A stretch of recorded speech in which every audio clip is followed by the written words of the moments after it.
Time check.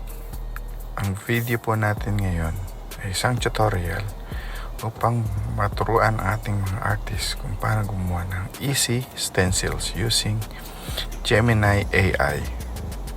So dito po, gamit natin ang Procreate at adjusting lang po tayo ng picture. Pero kung meron na po tayong ready picture or design, tuto design, pwede na po natin siyang irekta sa Gemini AI. So, dito po, nag-a-adjust po muna ako ng design para makita po lang natin ang itsura ng ating ginawang design. Gagawin nating stencils.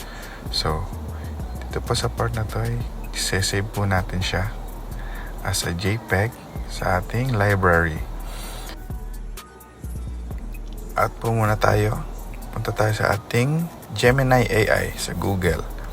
Type nyo lang po ang Gemini AI. Makita niyo po, ayun po ang website. Dito po natin na-upload sa plus sign na yun. I-apply po natin ang file na ating gustong gawing stencil. At ito po. Upload po natin ang picture na ating ginawa.